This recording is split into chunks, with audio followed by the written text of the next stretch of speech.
Welcome to ऑंकुल study, जहां पर PIB, Kurukshetra, योजना और द हिंदू सहित सभी न्यूज़पेपर का सार आपको बहुत ही इंटरेस्टिंग तरीके से समझाया जाता है। आज की वीडियो का पहला क्वेश्चन है, सीबेड 2030 प्रोजेक्ट का उद्देश्य क्या है। निप्पॉन और जेपको, इन दो फाउंडेशन के द्वारा पूरे विश्व में जितने भी हमारे महासागर हैं, जिनमें पैसिफिक ओशियन है, एटलांटिक ओशियन है, आर्कटिक ओशियन है और इंडियन ओशियन है, इन चारों महासागर में जो सागर की मैपिंग है और उसकी गहराई के संबंध में सारी सूचनाएं 2030 तक एकत्रित करनी है। इन सूचनाओं से लाभ नेविगेशन में मिलेगा, सुनामी की पूर्व सूचना के लिए मिलेगा, तेल और गैस की पाइपलाइन बिछाने में बहुत ही मदद मिलेगी। तो इस प्रकार हमारा सीबेड 2030 प्रोजेक्ट का उद्देश्य संपूर्ण विश्व में समुद्र तल की मैपिंग करना है, यानी कि ऑप्शन नंबर 1 सही है। नेक्स्ट क्वेश्चन है हमारा, हाल ही में सरकार ने कितनी राशि के साथ पशुपालन अवसंरचना विकास कोष का गठन करने का निर्णय किया है। इसका सही आंसर होगा 15,000 करोड़ रुपए। भारत सरकार ने 15,000 करोड़ रुपए के साथ एक विकास कोष बनाने का निर्णय लिया है और यह विकास कोष पशुपालन की अवसंरचनात्मक विकास में योगदान देगा। अब इस अवसंरचनात्मक विकास में योगदान देने के लिए भारत सरकार निजी सेक्टर की और एमएसएमई की सहायता लेगा, जिससे कि ये निजी सेक्टर और एमएसएमई डेयरी और पशुपालन जैसे छोटे उद्योगों में अपनी हिस्सेदारी बढ़ाए और इस पूरी हिस्सेदारी को बढ़ाने से और इस 15,000 करोड़ रुपए के निवेश होने से लगभग 35 लाख नए रोजगार जनरेट होने की भारत सरकार को उम्मीद है। एग्जाम पॉइंट ऑफ व्यू से एक इंपॉर्टेंट क्वेश्चन है। नेक्स्ट क्वेश्चन है हमारा, पीएम केयर फंड से देश के अस्पतालों को कितने वेंटिलेटर दिए जाएंगे। इसका करेक्ट आंसर होगा 50,000। पीएम केयर फंड से लगभग 2,000 करोड़ रुपए केंद्र सरकार ने वेंटिलेटर्स को बनाने के लिए दिया और इससे लगभग 50,000 वेंटिलेटर बनवाए जाएंगे। इसमें खास बात यह है कि ये सभी स्वदेशी हैं। नेक्स्ट क्वेश्चन है हमारा, legend of Suheldev the king who served India पुस्तक के लेखक कौन है। इसका करेक्ट आंसर होगा अमीश त्रिपाठी जी।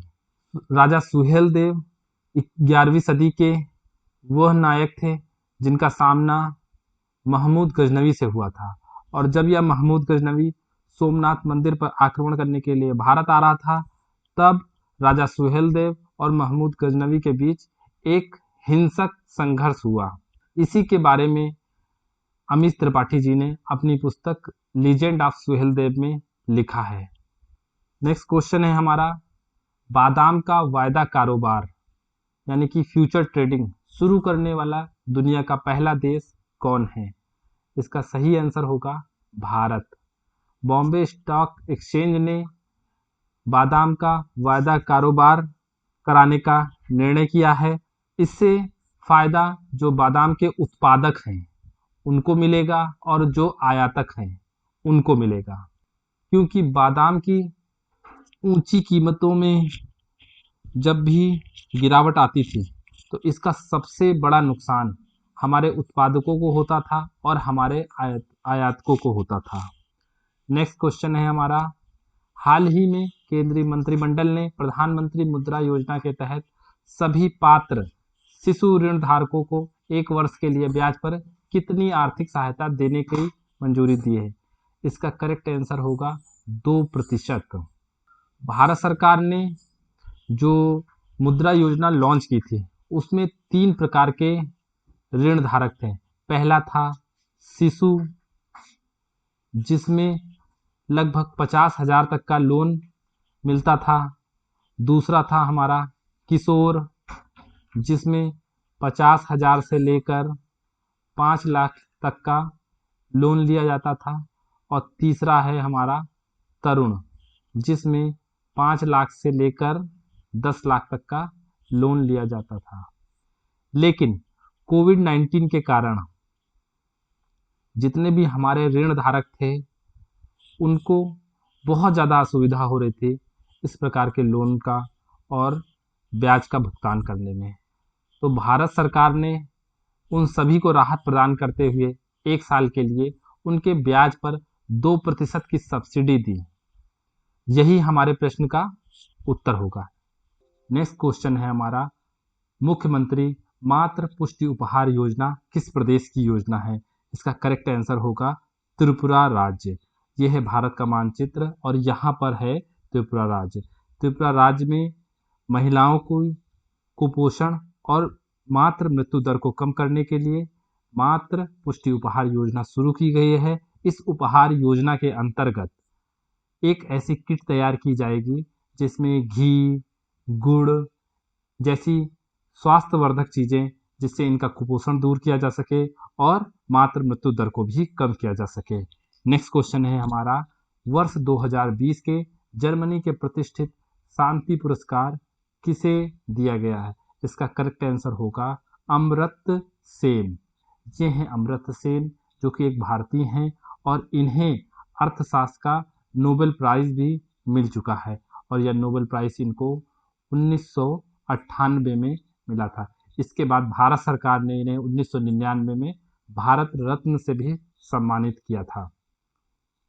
इस बार इन्हें जर्मनी का शांति पुरस्कार से सम्मानित किया गया है। तो यह क्वेश्चन एक इम्पॉर्टेंट क्वेश्चन है। नेक्स्ट क्वेश्चन है हमारा, कापू समुदाय का संबंध किस प्रदेश से है? इसका करेक्ट आंसर होगा आंध्र प्रदेश। यह है भारत का मानचित्र और यहाँ पे है हमारा आंध्र प्रदेश, जहाँ के मुख्यमंत्री हैं YSR रेड्डी जी। अब इन्होंने आंध्र प्रदेश की एक जनजाति रहती है जो है कापू जनजाति। इस कापू जनजाति की महिलाओं के लिए एक YSR कापू निस्थम योजना लॉन्च की है, जिसके तहत प्रत्येक कापू महिला को 15,000 रुपये दिए जाएंगे, जिससे कि उनके जीवन स्तर में कुछ सुधार किया जा सके। यह क्वेश्चन एक इम्पॉर्टेंट क्वेश्चन है। आज की वीडियो में जितने क्वेश्चन हमने देखा एक बार उनका रिवीजन कर लेते हैं। सीबेट 2030 प्रोजेक्ट का उद्देश्य महासागरों की तल की मैपिंग करना। सेकंड क्वेश्चन, कितनी राशि के साथ पशुपालन 15,000 करोड़ रुपए की निवेश के साथ लीजेंड ऑफ सुहेलदेव अमीश त्रिपाठी जी। बादाम का वायदा कारोबार शुरू करने वाला देश भारत। और स्किल बिल्ड रीइग्नाइट IBM के साथ भारत उद्यमिता मंत्रालय। 2020 का जर्मनी का प्रतिष्ठित शांति पुरस्कार अमर्त्य सेन। नेक्स्ट क्वेश्चन आप लोगों के लिए है, नीचे कमेंट बॉक्स में कमेंट कीजिए, कापू समुदाय का संबंध किस प्रदेश से है और PM केयर फंड से देश के अस्पतालों को कितने वेंटिलेटर दिए जाएंगे।